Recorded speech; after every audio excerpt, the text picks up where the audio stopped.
Hello, everyone. Putin began the day by accusing European Union for escalating the war in Ukraine, which is a new one.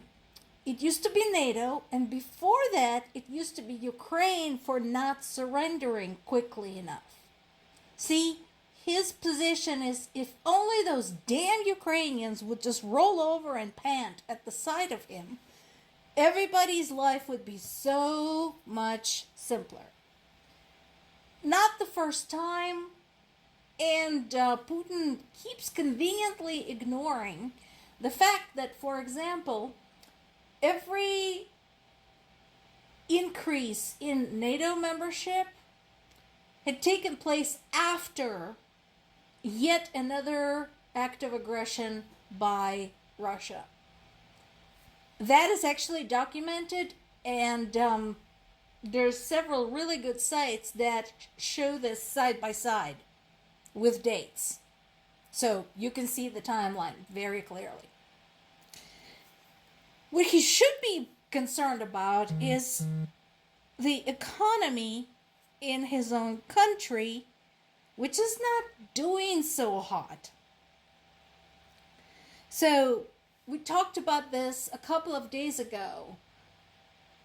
Nothing else is happening in Russia right now. Nothing useful, nothing good, nothing interesting.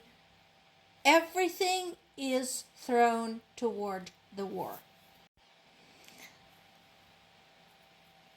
The taxes are being increased both for businesses and for individuals because the money for military spending has to come from somewhere. The draft budget released by the Ministry of Finance is a disaster.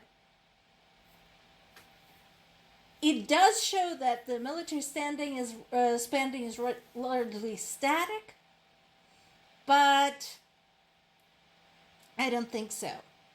I think they presented like a stable, static number for Putin just to not get in trouble with him and to give him a talking point so that he could say, see, my experts in the Ministry of Finance said that military spending will remain the same as it was this year.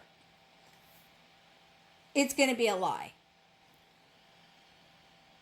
And then, of course, there is this. This has to be a really big thorn in Putin's side because this too is impacting Russia's economy.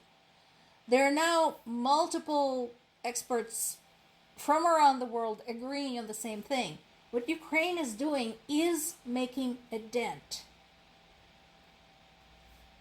And yeah, things are still horrifying in Ukraine.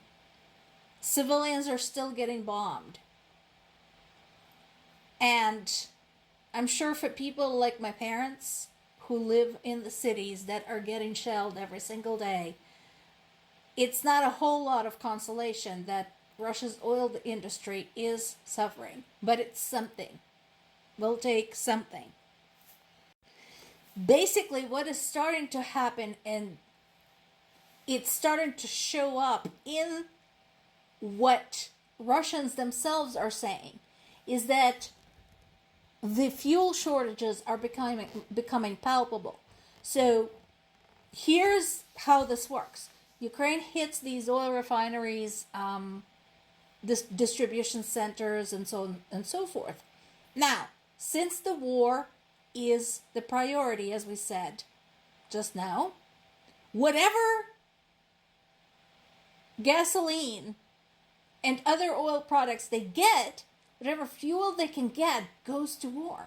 Which means it's not going for civilian purposes. It's not going to the consumers to basically gas up their cars. It doesn't go to civilian businesses. Any business that does any kind of shipping or requires any kind of shipping. So it becomes a domino effect. where the gas shortages are starting to have a greater and greater impact. And again, let's not forget, not only does Russia need oil to support the army, it also needs oil as its probably most popular export. Yes, Russia has powerful allies who swear that they are loyal and faithful and all those things.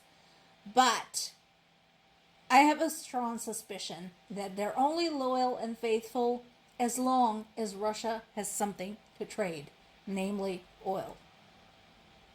Once it can't, it won't be good for anything to them. There will be nothing in it for them. And they'll bolt. There's a really nice map that goes with this article on BBC website showing where Russia's oil refineries are located that have been struck by Ukraine. First of all, I think it's a good illustration. There is Ukraine right there in the lower left corner. And what you're seeing there is just a portion of Russia. Look at that behemoth.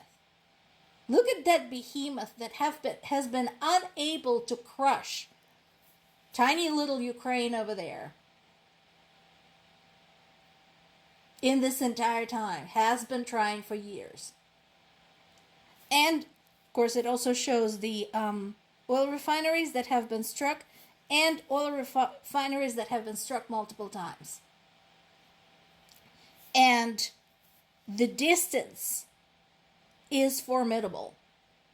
Again, they're able to get farther and farther into Russian territory. Not only that, but there is also the underground group attached. I asked my parents about this to tell me a little bit more about it. Who is it? Is it Russians? Who is doing this? No. That group is Ukrainians and Crimean Tatars who's had enough of Russia's occupation, got together, and went into Russian territory to carry out acts of sabotage there, which is insanely dangerous, but they're doing it anyway. This is on Kyiv Independent website, and my question is, are you guys out of your fucking minds? What are you doubting about? What is in question here? How many fucking drones do you have to have zipping over your heads? How many Russian airplanes have to fly over your territory for you to sink in? For you to realize that this is serious. Are you fucking crazy? Use your brain. 200 more POWs, military and civilians, were brought home. That's always good news. So this is on Kyiv Independent website talking about 185 soldiers and 20 civilians being brought back in exchange for 185 Russian soldiers. And this is always a good day. I'm glad these families are getting their loved ones back. So to give you an idea of the timeline, this exchange included a lot of people who were taken POW during the Battle of Mariupol. Since the start of the full-scale invasion, more than 7,000 people were brought home.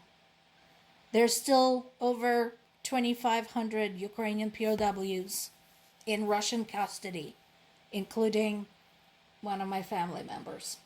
But again, I'm very happy for those who made it home alive and for their families. More to come.